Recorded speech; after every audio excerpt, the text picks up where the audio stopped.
Boa noite, queridos irmãos e irmãs que fazem parte desta corrente de amor do Evangelho no Lar, da Casa Espírita Eulália Nogueira, em 31 de julho de 2021, na cidade de Alegrete, Rio Grande do Sul. Pedimos assistência da espiritualidade superior para que possamos entender a lição de hoje e colocá-la em prática no nosso dia a dia. A lição de hoje é do capítulo 2, Meu reino não é deste mundo. A vida futura e a realeza de Jesus. Instruções dos Espíritos, item 1, 2 e 3.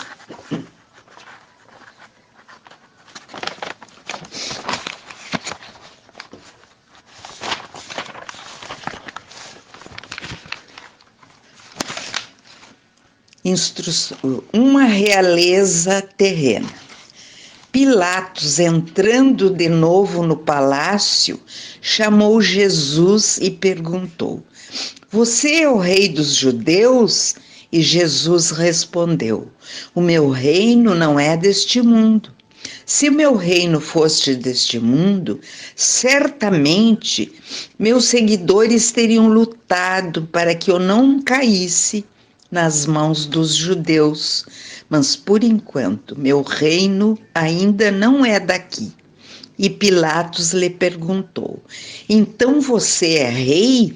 E Jesus lhe respondeu: Você está dizendo que eu sou rei. Eu nasci e vim a este mundo para dar testemunho da verdade. E todo aquele que segue a verdade ouve a minha voz. São João, capítulo 18, versículo 33, 36 e 37. A vida futura. Por essas palavras, Jesus diz claramente que a vida futura deve ser a principal preocupação dos homens que vivem na Terra. Em todas as oportunidades, ele se refere a este grande princípio. Sem a vida futura, a maioria dos seus ensinamentos morais não teria nenhuma razão de ser. Muitos não entenderam o que Jesus falou e acharam que ele só estava se referindo à vida presente. Por não acreditarem na continuação da vida após a morte, não conseguiram entender a vida futura, achando até mesmo ingênuas as suas palavras. A vida futura pode ser considerada como o principal ensinamento de Jesus e, por isso, foi colocada no início desta obra. Ela deve ser a meta de todos os homens. Somente a continuação da vida pode explicar as grandes diferenças que existem entre os homens aqui na Terra e fazer com que a justiça de Deus se cumpra ao longo do tempo.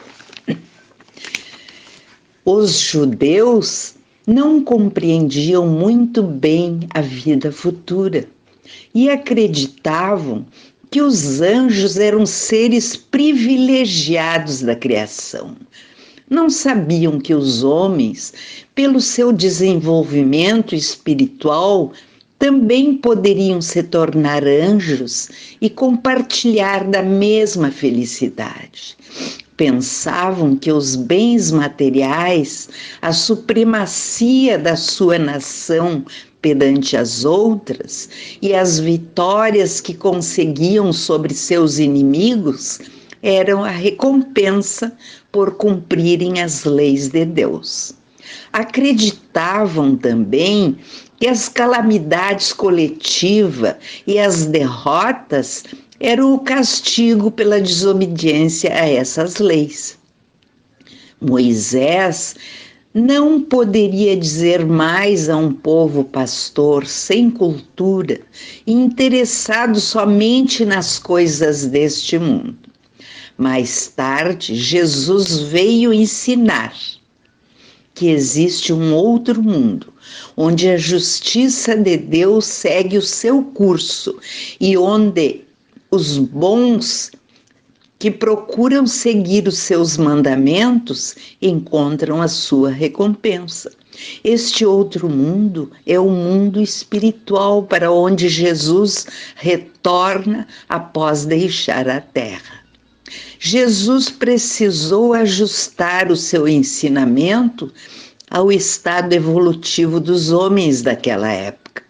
Pois se ele falasse toda a verdade, o povo não entenderia e, em vez de esclarecê-los, causaria mais dúvidas. Limitou-se a colocar a vida futura como sendo uma lei da natureza, a qual ninguém pode escapar. Todo cristão acredita de algum modo na vida futura, mas a ideia que faz dela ainda é muito vaga. Para a grande maioria, ela é apenas uma crença desprovida de certeza absoluta, onde resultam as dúvidas e a dificuldade que muitos têm em compreender a continuação da vida após a morte.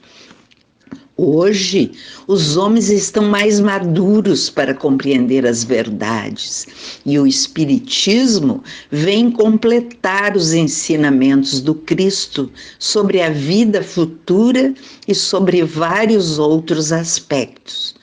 Com os ensinamentos da doutrina espírita, a vida futura não é mais uma incerteza, é antes uma realidade demonstrada pelos fatos, pois são os próprios espíritos que vêm descrevê-la em todos os seus detalhes, não deixando margem a nenhuma dúvida. Mesmo as inteligências mais simples conseguem compreender que a continuação da vida é uma realidade, do mesmo modo que conseguimos imaginar um país do qual lemos apenas uma descrição detalhada.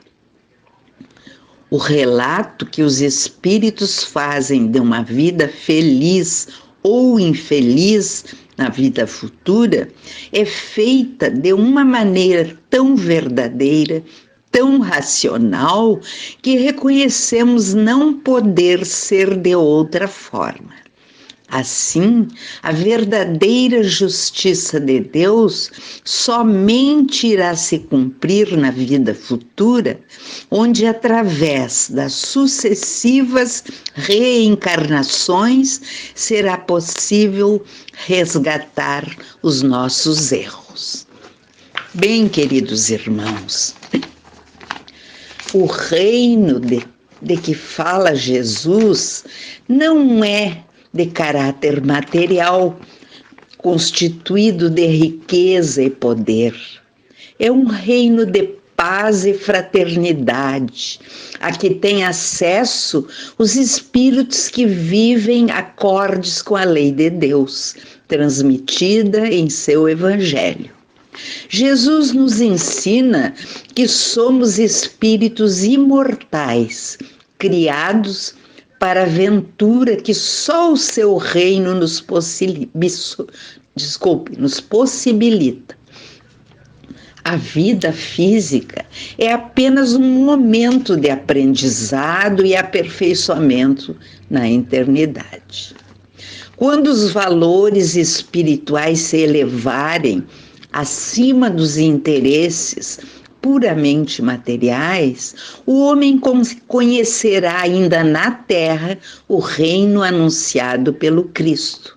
Jesus veio à terra para instruir a humanidade sobre a lei do amor, que resume por inteiro a lei de Deus, e sobre o destino eterno do homem, conquistado a cada dia pela prática do bem. Vida futura entendemos uma vida que transcende os limites da existência material e continua além da morte do corpo físico. Esta vida de natureza espiritual tem início quando estamos na Terra, preparando o nosso amanhã pela prática constante do bem e continua por toda a eternidade. A vida futura tem de ser o ponto de mira de todos os homens. Só ela explica todas as anomalias da vida terrena e se mostra de acordo com a justiça de Deus. O nosso futuro espiritual começa a cada dia pela prática das boas obras, do estudo e da prece, orientados pelo Evangelho de Jesus. Agora, passando para a última parte, pedimos por todos que estão sofrendo, pelos doentes nos hospitais, em seus lares, pelos médicos e enfermeiros e todos aqueles que estão na linha de frente desta pandemia. Pedimos pela nossa cidade, nosso Brasil e nosso planeta, e ainda aos médicos, enfermeiros do espaço. Pedimos que fluidifiquem as nossas águas onde estiverem, colocando o remédio que cure o nosso corpo físico e harmonize o nosso espírito. Com muita gratidão pela oportunidade, encerramos este evangelho desejando que a paz envolva todos que estão participando. Muita luz. Que assim seja. Boa noite a todos.